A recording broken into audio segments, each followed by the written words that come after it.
സ്വാഗതം. അനിത ദേശായിയുടെ clear light of the day എന്ന് പറയുന്ന നോവലിന്റെ ക്ലാസ്സിലേക്ക് ഹാർദമായി സ്വാഗതം. ഈ വീഡിയോ അവസാനം വരെ കണ്ടാൽ താങ്കൾക്ക് അനിത ദേശായിയുടെ clear light of the day എന്ന് പറയുന്ന ഈ നോവലിൽ നിന്ന് ബേസിക് ആയിട്ട് ഒരു ഒബ്ജക്റ്റീവ് എക്സാമിനേഷന് എന്തൊക്കെയാണ് തയ്യാറെടുക്കേണ്ടതെന്ന് മനസ്സിലാക്കാൻ പറ്റും. അപ്പോൾ I thank you before I class four choosing this video and learning from me.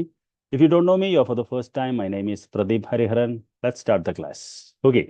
അപ്പോൾ clear light of the day we start from the author Anita ദേശായിൽ തന്നെ നമുക്ക് തുടങ്ങുന്നു. അനിത ദേശായിനെ കുറിച്ച് നാല് കാര്യങ്ങൾ എനിക്ക് പറയാനുള്ളൂ. അനിത ദേശായ് എന്ന് പറയുന്നത് Xi is A 3-time Booker Prize nominee. She was not a winner, but she has been nominated 3 times for the Man Booker Prize. Her original name was Anida Mazumdar. She was born in 1937 to a Bengali German family, and after she married Ashwin Desai, her name turned to Anida Desai. Five basic facts I would like to tell about her. The novel Clear Light of the Day was published in the year 1980, and this novel is considered as her most autobiographical novel. ഏറ്റവും ആത്മകഥാംശമുള്ള ഒരു നോവലായിട്ടാണ് കാണുന്നത്. 1980-കളിൽ ഇതൊരു കുടുംബ നോവലാണെന്ന് പറയുന്നു, ഒരു memory നോവലാണെന്ന് പറയുന്നു, ഒരു partition നോവലാണെന്ന് പറയുന്നു. അങ്ങനെ പല കാറ്റഗറീസിൽ വരുന്ന ഒരു നോവലാണിത് clear light of the day എന്ന് പറയുന്നത്. ഇത് it's basically driven by emotional wounds in family, especially സിബിലിങ്സിൻ്റെ ഇടയിലുള്ള ഇമോഷണൽ വൂൺസ് നമുക്കറിയാമല്ലോ. അതിനെയാണ് പ്രധാനമായിട്ട് ഫോക്കസ് ചെയ്യുന്നത്. അതേപോലെ തന്നെ ഒരു പാർട്ടീഷൻ ഉണ്ടാക്കുന്ന ഒരു സെപ്പറേഷൻ, അതുണ്ടാക്കുന്ന ഒരു ട്രോമ അതിൻ്റെ ബാക്ക്ഗ്രൗണ്ടിലുണ്ട്.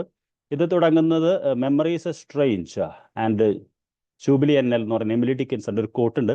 നോവലല്ല, നോവലിൻ്റെ സൈഡിൽ നമുക്ക് കാണാം. അതിലാണ് തുടങ്ങുന്നത്. ഇനി ഈ നോവലിനെ കുറിച്ച് നമുക്ക് ബേസിക്കായിട്ട് അറിയേണ്ട 3 കാര്യങ്ങളുണ്ട്. അതിൽ ആദ്യത്തെ എന്ന് പറയുന്നത് ഇതിൽ 4 സെഷൻസ് ആണുള്ളത്. It's divide into 4. The plot is divide to 4 parts. അത് ആദ്യത്തെ പാർട്ട്, അതായത് നോവൽ തുടങ്ങുന്ന 1980-കളിലാണ്. പിന്നീട് അത് ഫ്ലാഷ് ബാക്ക് ടെക്നീക്ക്, അതായത് നമ്മൾ നൊസ്റ്റാൾജിയ എന്ന് പറയുന്നതിൽ റിക്കളക്ഷൻസ് ആണല്ലോ, ബാക്കിലേക്ക് പോകും. സെക്കൻഡ് ആൻഡ് തേർഡ് എന്ന് പറയുന്നത് 1930 തൊട്ട് 1948 വരെ, ഗാന്ധിജിയുടെ മരണം വരെ ഇതിൽ റെക്കമെൻഡ് ചെയ്താക്കുന്നുണ്ട്. അങ്ങനെ ബേസിക്കലി പിന്നീട് അത് come backs to the current 1980s. ഇത് 4 പാർട്സ് ആക്കുന്നത് T.S. എലിയറ്റിന്റെ 4 ക്വാർട്ടലറ്റ്സിന്റെ ഇൻസ്പിറേഷൻ കൊണ്ടാണ് ഇവിടെ വായിച്ചു. ഇത് ദാസ് ഫാമിലിയുടെ കഥയാണ്. പ്രത്യേകിച്ച് അതിൽ വളർന്നിട്ടുള്ള ഹൈ സിബിലിങ്സ്, അതിൽ ബിമലയും താരയും അവരാണ് പ്രധാനമായിട്ട് ഇതാക്കുന്നത്. അവരിലൂടെയാണ് നമ്മൾ ബാക്കി 2 കഥാപാത്രങ്ങൾ അറിയുന്നത്. അങ്ങനെ 4 ചേച്ചി അനിയത്തിമാരുടെ കഥയാണ് അത് പറയുന്നത്. 4 സിബിലിങ്സ് ആണ്. അവരുടെ പേര് ഓർക്കാൻ സുഖമാണ്: രാജ, ബിംല, താര ആൻഡ് ബാബ എന്ന് പറയുന്ന 4 പേരാണ് അതിൽ വരുന്നത്. ഇത് title clear light of the day എന്ന് പറയുന്നത് അൾട്ടിമേറ്റ്ലി കഥ അവസാനിക്കുന്ന സമയത്ത് അവർക്ക് കുറച്ചുകൂടി ഒരു വ്യക്തത കിട്ടുന്നു, മനസ്സിലാക്കാൻ പറ്റുന്നു. മാത്രമല്ല ആ ഒരു കൺഫ്യൂഷനിൽ നിന്ന് പുറത്തേക്ക് വരാൻ പറ്റുന്നു എന്നുള്ളതാണ്. ഒരു പോസിറ്റീവായിട്ടുള്ള ഒരു റെക്കൺസീലിയേഷനാണ് നോവൽ അവസാനിക്കുന്നത്. ഒരു പോസിറ്റീവ് എൻഡിങ് എന്ന് പറയാൻ പറ്റില്ല, പക്ഷെ ഒരു പോസിറ്റീവായിട്ടുള്ള റെക്കൺസീലിയേഷൻ നോവലിൽ ഉണ്ട് എന്നുള്ളതാണ്. ഇതിൽ പ്രധാനമായിട്ട് നമുക്ക് അറിയേണ്ട ക്യാരക്ടേഴ്സ് 7 പേരാണുള്ളത്. അത് അവർ ഡോമിനൻ്റ് ആയിട്ടും സൈഡായിട്ടും വരുന്നുണ്ട്. ഇതിൽ 4 സിബ്ലിങ്സ് ആണ് പ്രധാനപ്പെട്ട ക്യാരക്ടേഴ്സ്. നമുക്ക് ക്യാരക്ടേഴ്സിനെ നോക്കിയിട്ട് അതിൻ്റെ സമ്മറിയിലേക്ക് ഒന്ന് ഓടിച്ചു പോകാം.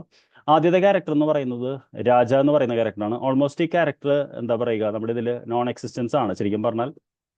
അത് ഫ്ലാഷ് ബാക്ക് ഇതിലാണ് കയറി വരുന്നത്. പ്രധാനമായിട്ടും എൽഡർ ബ്രദറാണ് ബിംലയുടെയും താരയുടെയും. ഈ കഥാപാത്രത്തിൻ്റെ ഇമ്പോർട്ടൻസ് പറയുന്നത് ഈ നോവൽ തുടങ്ങുമ്പോൾ ഈ രാജ എന്ന് പറയുന്ന ഈ വ്യക്തിയുടെ മകളുടെ വിവാഹത്തിനായിട്ട് താര അമേരിക്കയിൽ നിന്ന് വരുമ്പോൾ ചേച്ചിയായിട്ടുള്ള ബിംലേനെ കാണുന്നിടത്താണ് ആ റിക്കളക്ഷൻസ് നടക്കുന്നത്. ഇത് ഈ രാജ എന്ന് പറയുന്ന വ്യക്തി when he was a young man he was deeply attached to a landlord. കാരണം ഇവർ താമസിച്ചത് ഒരു വാടക വീട്ടിലാണ്. ആ വാടക വീട് ഒരു മുസ്ലിമിൻ്റെ ആയിരുന്നു. ഹൈദരലി എന്ന അദ്ദേഹത്തിൻ്റെ പേര്. അദ്ദേഹമായിട്ട് അദ്ദേഹം വളരെ ക്ലോസ് ആയിരുന്നു. And what happens after partition, ആ ഡൽഹിയിലെ റയറ്റ് ഇതൊക്കെ ഭയന്നിട്ട് ഇവർ ഹൈദരലി ഫാമിലി ഹൈദരാബാദിലേക്ക് മാറുകയാണ് ചെയ്യുന്നത്. അങ്ങനെ നാച്ചുറലി രാജയും അവിടേക്ക് പോവുകയാണ് ചെയ്യുന്നത്. അപ്പോൾ രാജ എന്ന് പറയുന്ന ക്യാരക്ടർ ഒരു ഫാമിലി റെസ്പോൺസിബിലിറ്റി എടുക്കാതെ ഒരു ഇതിൽ മാറിപ്പോയൊരു ക്യാരക്ടറാണ് വരുന്നത്. ബിംല അല്ലെങ്കിൽ ബിം എന്ന് പറയുന്നതാണ് ഒരു സെൻട്രൽ ക്യാരക്ടർ എന്ന് പറയുന്നത്. ശരിക്കും അവരാണ് ആ കുടുംബത്തിൻ്റെ ഭാരം എടുത്ത് വെക്കുന്നത്. She's independent, single minded, unmarried. Marriage എന്ന് പറയുന്ന ഒരു ചോയ്സ് ആണ്. Actually she had a chance to marry, പക്ഷേ ഒരു താഴെയുള്ള അനിയൻ ബാബ നമ്മളൊരു ഓട്ടിസ്റ്റിക് നേച്ചർ ആയതുകൊണ്ട് അവരത് വേണ്ടാന്ന് വെക്കുന്നതാണ്. അവർ ആ പഴയ കുടുംബത്തിൽ നമ്മളൊക്കെ വീട്ടിൽ കണ്ടിട്ടുണ്ട്, ഈ തറവാട് നോക്കുന്ന ഒരാളെന്ന് പറയുമല്ലോ, അങ്ങനെ ആ വീട്ടിലിരിക്കുന്നു. അതും അപ്പോഴും റെൻറ്റഡ് ഹൗസ് ആണ് കേട്ടോ, ഓർക്കണം. അവരൊരു ഹിസ്റ്ററി അധ്യാപികയാണ്, നമ്മൾ ഓർക്കണം. അവർ ആ ഫാമിലിയുടെ ഒരു ഇമോഷണൽ ബേർഡൻ ക്യാരി ചെയ്യുന്നു. പിന്നെ താര എന്ന് പറയുന്ന ക്യാരക്ടറിൻ്റെ അനിയത്തിയാണ്. താര എന്ന് പറയുന്ന ബിംലയുടെ സിസ്റ്ററാണ്, രാജയുടെയും സിസ്റ്ററാണ്. അവർ ഒരു കൺവെൻഷണൽ ലേഡിയാണ്. അവർ വിവാഹം കഴിക്കുന്നു. അവർ അമേരിക്കയ്ക്ക് പോകുന്നു. അവർ ബാക്കുൽ എന്ന് പറയുന്ന ആളെയാണ് വിവാഹം കഴിക്കുന്നത്. അവർ തിരിച്ച് ഇപ്പോൾ വന്നിരിക്കുകയാണ്. ബാബ എന്ന് പറയുന്നത് ഏറ്റവും താഴെയുള്ളൊരു അനിയനാണ്. ഇത് നമുക്കൊരു സിമ്പതി തരുന്ന ഒരു ക്യാരക്ടറാണ് ബാബ എന്ന് പറയുന്നത്. ഏറ്റവും യങ്ങസ്റ്റ് സിബ്ലിംഗ് ആണ്. മെന്റലി ചലഞ്ച്ഡ് എന്നാണ് പറയുന്നത്. നമുക്ക് എന്താ പറയുക, ഡെവലപ്മെന്റലി ഡിസേബിൾഡ്, ഓട്ടിസ്റ്റിക് എന്നൊക്കെ പറയാം. ഇന്നസെന്റ് ആണ്. ഒരേ പാട്ടുകൾ വീണ്ടും പ്ലേ ബാക്ക് ചെയ്ത് കേൾക്കുന്ന ഗ്രാമഫോണിലാണ് അദ്ദേഹം എന്ന് പറയുന്നത്. ഒരു പാസീവ് പ്രസൻസ് മാത്രമേ ഉള്ളൂ. ഒരു ഇമോഷണൽ, നമുക്ക് ആ നോവലേറ്റ് ഇമോഷണൽ അറ്റാച്ച്മെന്റ് തോന്നുന്നതാണ്. പിന്നീട് ഇതിൽ വരുന്ന ഒരു സെൻട്രൽ എന്ന് പറഞ്ഞില്ലെങ്കിലും നമുക്കൊരു ക്യാരക്ടർ എന്ന് പറയുന്നത് ആൻഡ് മീരയാണ്. ആൻഡ് മീര എന്ന് പറയുന്ന ക്യാരക്ടർ ബാബയുടെ ജനനശേഷം അവരുടെ അമ്മ കുറച്ച് റെസ്പോൺസിബിൾ ആണ്. അപ്പോൾ കൊണ്ടുവരുന്ന ഒരു വിഡോ ആണ് ഈ ആൻഡ് മീര എന്ന് പറയുന്നത്. അവരാണ് ശരിക്കും കുട്ടികളെ വളർത്തിക്കൊണ്ട് വരുന്നത്. ഒരു ആബ്സെന്റ് പാരന്റിസം നമുക്ക് ഈ നോവലിൽ കാണാൻ പറ്റും. ബാക്കുൽ എന്ന് പറയുന്നത് താരയുടെ ഹസ്ബൻഡ് ആണ്. അദ്ദേഹം ഒരു ഡിപ്ലോമാറ്റ് ആണ്, ഗവൺമെന്റ് സർവന്റ് ആണ്. അദ്ദേഹം വരുന്നുണ്ട്. പിന്നെ ഹൈദരലി ആൻഡ് ഫാമിലി എന്ന് പറയുന്നത് ഡയറക്റ്റായിട്ട് വരുന്നതിലും രാജ എന്ന് പറയുന്ന ആളുടെ ഡെവലപ്മെന്റ് വളരെ ഇമ്പോർട്ടൻ്റ് ആണ്. They are connected to the Urdu culture. Then എന്താ പറയുക, റിഫൈൻമെന്റ്, മുസ്ലിം അരിസ്റ്റോക്രാറ്റിക് ഗ്രേസ്. അങ്ങനെ അൾട്ടിമേറ്റ്ലി ഇവരൊക്കെയാണ് ഇതിൽ നമ്മൾ മെൻഷൻ ചെയ്യുന്നതും ഇത് ചെയ്യുന്ന ക്യാരക്ടേഴ്സ് എന്ന് പറയുന്നത്.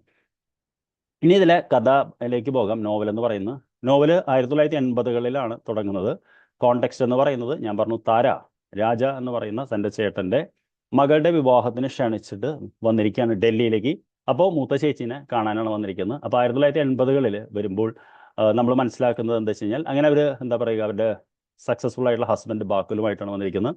അദ്ദേഹം ഒരു Indian ambassador to United States ആണ്. ബിംല ആ പഴയ തറവാടെന്ന് പറയുന്ന ഒരു വീട്ടിലാണ് താമസിക്കുന്നത്. അവരൊരു ഹിസ്റ്ററി ടീച്ചറാണ്. ഷീ ടേക്സ് കെയർ ഓഫ് എന്താ പറയുക, ഒരു ഡോഗ് ഉണ്ട്, ബാസ്റ്റ എന്നാണ് ആ ഡോഗിൻ്റെ പേര്. ഒരു പൂച്ചയുണ്ട്. പിന്നെ ആ ഒരു തകരാറായ എന്താ പറയുക ആ ഒരു വീട്, പിന്നെ ഏറ്റവും താഴെയുള്ള അനിയൻ. അപ്പോൾ നമുക്ക് അവരൊരു ഇമോഷണൽ ബേർഡൻ ആ നോവലിൻ്റെ തുടക്കത്തിൽ തന്നെ മനസ്സിലാക്കാൻ പറ്റും. അവരൊരു അച്ചുതണ്ട് മാതിരിയാണ് ആ കുടുംബത്തിൻ്റെ ഇത് ചെയ്യുന്നത്. അങ്ങനെ ഈ താര എത്തുമ്പോഴാണ് ഇവരെന്താ പറയുക ആ പാസ്റ്റിനെ റിവൈവ് ചെയ്യുന്നത്. ഓക്കെ, അങ്ങനെയാണ് അവരവരുടെ ചൈൽഡ്ഹുഡിനെ റിവൈവ് ചെയ്യുന്നു. അവർ നെഗ്ലക്ട്, ഫിയർ, അങ്ങനെ അൾട്ടിമേറ്റ്ലി അപ്പം അങ്ങനെയാണ് നമുക്ക് ഈ എന്താ പറയുക ഇവരുടെ ബാക്ക്ഗ്രൗണ്ട് നമുക്ക് മനസ്സിലാക്കാൻ പറ്റുന്നത്. ഇവരുടെ സംസാരത്തിൽ നമുക്ക് മനസ്സിലാക്കാൻ പറ്റുന്ന കാര്യങ്ങൾ എന്ന് പറയുന്നത്, ദാസ് എന്ന് പറയുന്ന കുടുംബം ഓൾഡ് ഡൽഹിയിൽ എന്ന് പറയുന്ന, ഓൾഡ് ഡൽഹിയിലാണ് കഥ നടക്കുന്നത്. 4 കുട്ടികളാണ് ദാസ് കുടുംബത്തിലുള്ളത്. മൂത്താള് രാജ, ബിംല, താര, ബാബ. ഇതിൽ ബാബ മെന്റലി ചാലഞ്ച്ഡ് ആണെന്ന് പറഞ്ഞു. ഇതിൽ ഏറ്റവും വലിയ പ്രധാനം എന്ന് പറയുന്നത്, അവർ 4 സിബിലിങ്സ് ഉണ്ടെങ്കിലും പാരൻസ് വളരെ ആബ്സെൻറ്റീസ് ആണ്. അതായത് ഒരു ആബ്സെൻറ്റി പാരന്റിസം എന്ന് പറയുന്ന ഇതൊരു വളരെ ഒരു ഇമ്പോർട്ടൻറ്റ് തീമാണ്. ഇമോഷണലി ഡിസ്റ്റൻ്റ് ആയിട്ടുള്ളതാണ് ഒരു പാരൻസ് എന്ന് പറയുന്നത്.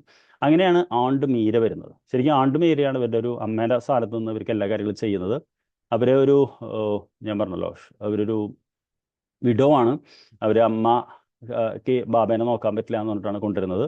മീരയാണ് ഇതാക്കുന്നത്. Meera she develops a close relation with Tara. നമ്മൾ വിചാരിക്കും താരയും ഇതൊക്കെ കഥയാണെന്ന് തോന്നും, പക്ഷെ അങ്ങനെയല്ല. ആണ് ഇവരെ സപ്പോർട്ട് ചെയ്യുന്നത്. ഓക്കെ, അങ്ങനെ ഈ ചെറുപ്പത്തിൽ തന്നെ നമുക്ക് മനസ്സിലാക്കാൻ പറ്റുന്നത് വെച്ചാൽ ഇതിൽ രാജയും ബിംലയും ഭയങ്കര ഇന്റലക്ച്വലി ബ്രില്യൻ്റ് ആണ്. ഓക്കെ, അവർ സ്കൂളിൽ ടോപ്പാണ്, വളരെ കോൺഫിഡൻ്റ് ആണ്. താര വളരെ സെൻസിറ്റീവ് ആൻഡ് ടിമിഡ് ആയിട്ടുള്ള ചൈൽഡാണ്. Okay, she is always left out and she feel inferior. നമുക്ക് തന്നെ അറിയാലോ, ഒരു കുടുംബത്തിൽ 2-3 പേരുണ്ട്. ഒരാൾ നന്നായിട്ട് പഠിക്കുമെങ്കിൽ മറ്റേ വ്യക്തിനെ എപ്പോഴും കമ്പയർ ചെയ്യും. ആ ഒരു ഇൻസെക്യൂരിറ്റി, ആ ഫിയർ, അതെല്ലാം താരയാണ് ഏറ്റെടുക്കുന്നത്. അൾട്ടിമേറ്റ്ലി എന്താ പറയുക, അങ്ങനെയാണ് നമ്മൾ കാണുന്നത്. ബാബ എന്ന് പറയുന്ന ഏറ്റവും താഴെ അനിയനാണെങ്കിൽ ഓട്ടിസ്റ്റിക്കുമാണ്. അപ്പോൾ ഈ ചൈൽഡ്ഹുഡിലെ ചില മൊമെന്റ്സ് ഇവർ റീകളക്ട് ചെയ്യുന്നുണ്ട്. അതിൽ കുറേ മൊമെന്റ്സ് ഉണ്ട്. പ്രധാനമായിട്ടും എന്താ പറയുക 2 മൊമെന്റ്സ് വളരെ ഇമ്പോർട്ടൻ്റ് ആണ്. അതിലൊന്നെന്ന് പറയുന്നത് ഈ അനിയത്തിമാർ ചേട്ടൻ രാജയുടെ വസ്ത്രങ്ങൾ ധരിച്ചു നോക്കുന്നതാണ്. അൾട്ടിമേറ്റ്ലി അത് എന്ന് പറയുന്നത് അദ്ദേഹത്തിൻ്റെ ട്രൗസേഴ്സ് എന്ന് പറയുന്ന പാൻസ് ഇട്ട് നോക്കുന്നതാണ്. കുട്ടിയായിരിക്കും പോട്ടെ. അതിൻ്റെ കാര്യം എന്ന് വെച്ച് കഴിഞ്ഞാൽ പ്രധാനമായിട്ടും എന്താ പറയുക ഫ്രീഡം. അന്ന് പുരുഷന്മാരെ എന്താ പറയുക അനുഭവിച്ചിരുന്ന ആ ഒരു ഫ്രീഡം എന്ന് പറയുന്ന ഇത് എന്ന് പറയുന്നത് മാത്രമല്ല, ഈ ബിംല എന്ന് പറയുന്ന ക്യാരക്ടർ വളരെ സ്ട്രോങ് ആണ്. She does not like to surrender എന്ന് നമ്മളതിൽ കാണുന്നുണ്ട്. അവർ വിവാഹം കഴിക്കാത്തതുകൊണ്ടാണ്. പിന്നെ ഒരു ബീസ് ഇൻസിഡൻറ്റ് എന്ന് പറയുന്ന ഒരു സംഭവമുണ്ട്. അതായത് ഒരു പിക്നിക് സമയത്ത് ഒരു കൂട്ടം തേനീച്ചകൾ നമ്മളെ ബിംലനെ അറ്റാക്ക് ചെയ്യും. അപ്പോൾ ultimately this has nothing to do with, പക്ഷെ താര എന്താ പറയുക, താരയ്ക്ക് പ്രൊട്ടക്ട് ചെയ്യാൻ പറ്റില്ല. അനിയത്തിയാണ് ഒരു ഇതിൽ നിന്ന് മാറുന്നു. പക്ഷെ താരയുടെ മനസ്സിൽ എപ്പോഴും ഒരു ദുഃഖമുണ്ട്, ബിംലനെ പ്രൊട്ടക്ട് ചെയ്യാൻ പറ്റില്ല എന്ന്. ഇപ്പോഴും ആ ദുഃഖമുണ്ട്. കാരണം വെച്ചാൽ ചേച്ചി വിവാഹം കഴിച്ചില്ല, ചേച്ചി അനിയനെ നോക്കി വീട്ടിലിരുന്നു. ചേട്ടൻ വിവാഹം കഴിച്ച് പോയി, ഇഷ്ടമുള്ള ആളെ, അവരും ഇഷ്ടമുള്ള ആളെ വിവാഹം കഴിച്ചു പോയി. അപ്പോൾ നമുക്കത് മനസ്സിലാക്കാവുന്ന ഒരു സംഭവമാണെന്നുള്ളതാണ്. ഈ കുട്ടികൾ വളർന്നു വരുന്നത് എന്താ പറയുക നെഗ്ലക്റ്റഡ് ഹൗസിലാണ്. അച്ഛനെപ്പോഴും എന്താ പറയുക മാറിയാണ് നിൽക്കുന്നത്. അമ്മയാണെങ്കിലും തീരെ പ്രസന്റ് അല്ല. അപ്പോൾ സ്വയം ഇതിലാണ് ഇവർ വളർന്നു വരുന്നത്. ഇതിൽ രാജ എന്ന് പറയുന്ന ആളുടെ ഒരു ഇത് പ്രധാനമാണ്.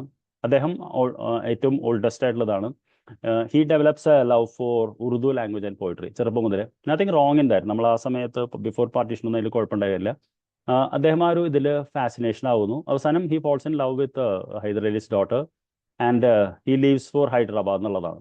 ഹൈദരാബാദിലേക്ക് പോകുന്ന സന്ദർഭമാണ് ഈ നോവലിൽ ഏറ്റവും കൂടുതൽ നമ്മൾ ബിംലനെ ഇതാക്കുന്നത്. പ്രധാനമായിട്ട് 1947 ആ പാർട്ടീഷൻ നടക്കുന്നത് കേട്ടാൽ തന്നെ റൈറ്റ്സ് ഒക്കെ 1946 അവസാനം തൊട്ട് തന്നെ തുടങ്ങിയിരുന്നു.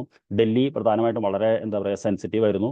അപ്പോൾ അൾട്ടിമേറ്റ്ലി എന്താ പറയുക ഈ സമയത്ത് രാജയ്ക്ക് ന്യൂമോണിയ വരുന്നുണ്ട്. വളരെ എന്താ പറയുക ഹൈദർ അലി ഫാമിലിയും പോകുന്നു. ഈ സമയത്ത് ബിംലയാണ് ഇവരെ ഇതാക്കുന്നത്. അങ്ങനെ വാട്ട് ഹാപ്പൻസ് ഈസ് ദാറ്റ് ഈ സമയത്ത് തന്നെ കുടുംബത്തിൽ ഒരുപാട് എന്താ പറയുക ട്രാജഡീസ് വരുന്നുണ്ട്. പ്രധാനം എന്ന് പറയുന്നത് അവരുടെ അമ്മ പെട്ടെന്ന് suddenly she falls coma and dies. ഇത് ആൻഡ് ബീരയ്ക്ക് വലിയ ഷോക്കായി പോവും. She starts taking alcohol and all. അങ്ങനെ അവരും എന്താ പറയുക അമ്മ മരിക്കുമ്പോൾ അമ്മയുടെ റോളിലേക്ക് മാറുകയാണ് ചെയ്യുന്നത്. അതായത് ഡ്രിങ്ക്സും ഇതൊക്കെ കഴിച്ച് അതിലേക്ക് പോകുന്നു. അച്ഛനാണെങ്കിൽ ഒരു കാർ ആക്സിഡന്റ് മരിച്ചു. പെട്ടെന്ന് കുടുംബത്തെ എന്താ പറയുക നാഥനില്ലാത്തൊരു ഇതായി മാറുകയാണ്. അപ്പോൾ ഈ സമയത്ത് നമ്മൾ രാജ എന്ന് പറയുന്ന സീനിയർ ആയിട്ടുള്ള ആളാണ് ഇതെടുക്കേണ്ടത്. രാജയും ഹൈദരാബാദിലേക്ക് പോവുകയാണ് ചെയ്യുന്നത്. അപ്പോൾ ബിംല എന്ന് പറയുന്ന ആ ഒരു വ്യക്തി അവർക്ക് ആ കുടുംബഭാരം ഏറ്റെടുക്കേണ്ടി വരുന്നു. വയ്യാത്ത അനിയനെ നോക്കേണ്ടി വരുന്നു. ഇതേ സമയത്ത് താര ഒരു ലവ് അഫെയർ ആയിട്ട് ആ വ്യക്തിയുടെ ബാക്കുലിൽ വിവാഹം കഴിച്ച് പോവുകയാണ് ചെയ്യുന്നത്. അപ്പോൾ സത്യം പറഞ്ഞാൽ നമുക്ക് ആ ഒരു ബിംലയുടെ ഷൂസിൽ നോക്കുമ്പോൾ ഷി ഫീൽസ് ടോട്ടലി ബിട്രേഡ്. അതായത് ചേട്ടൻ ഇഷ്ടമുള്ള ആളെ പോയി, അനിയത്തി ഇഷ്ടമുള്ള ആളെ പോയി, ഏറ്റവും താഴെ അച്ഛനും മരിച്ചുപോയി. അപ്പോൾ ആ ഒരു bitterness it's very much present in the novel എന്നുള്ളതാണ്. ഓക്കെ, അതാണ് അവർ ക്യാരി ചെയ്യുന്നത്, അതാണ് അവർ അൺലോക്ക് ചെയ്യുകയും ചെയ്യുന്നത്. ഓക്കെ, അപ്പോൾ അൾട്ടിമേറ്റ്ലി നമ്മൾ മനസ്സിലാക്കുന്നത് ബിംല ബിക്കംസ് കെയർ ടേക്കർ. ഓക്കെ, അത് കെയർ ടേക്കർ എന്ന് പറയുമ്പോൾ പാരൻസിനെ പറഞ്ഞ ശേഷം രാജ അന്ന് ന്യൂമോണിയ പിടിച്ചിരിക്കുകയാണ്. ഏറ്റവും താഴെ അനിയനുണ്ട്, ആൻഡ് മീറയുണ്ട്. അവർ ഇതിലായിട്ടിരിക്കുന്നു.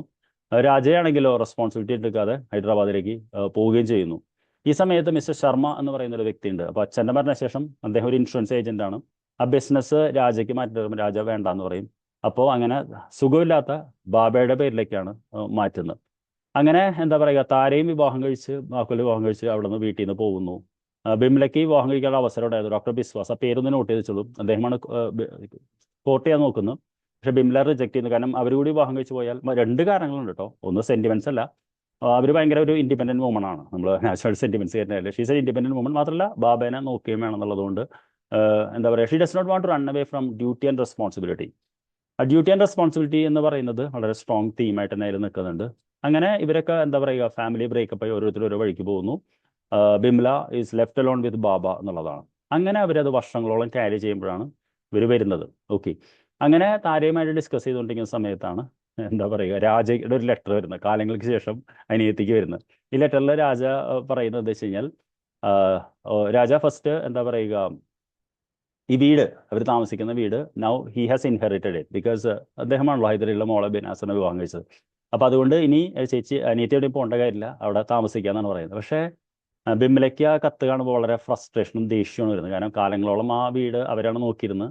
അപ്പോൾ അൾട്ടിമേറ്റ്ലി പിന്നെ എന്താ പറയുക ആ ഒരു കത്ത് കിട്ടുമ്പോൾ ഇപ്പോഴാണ് ശരിക്കും താരയ്ക്ക് തൻ്റെ ചേച്ചിയുടെ ഇത് മനസ്സിലാകുന്നത്. ഓക്കെ, എത്രത്തോളം അവർ സാക്രിഫൈസ് ചെയ്തു ആ ഒരു ഇതിനു വേണ്ടി എന്ന് പറയുന്ന ആ ഒരു ഇത് വരുന്നത്. അങ്ങനെ എന്താ പറയുക ഈ സമയത്ത് വാട്ട് ഹാപ്പൻസ് ഈസ് ദാറ്റ് ഒരു കത്ത് വീണ്ടും വരുന്നു. അതിൽ ശർമ്മ പറയുന്നത് വെച്ചാൽ ഫാമിലി ഷെയർസ് അവർക്ക് കിട്ടിയിട്ടുണ്ടെന്ന് പറയുന്നു.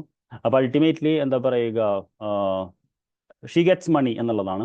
ഈ എൻ്റെ moment of frustration she says Baba ഹൈദരാബാദിലേക്ക് പോട്ടെ ഇതാക്കണം എന്നൊക്കെ പറയുന്നു. പക്ഷേ she says that is not right എന്നുള്ളത്.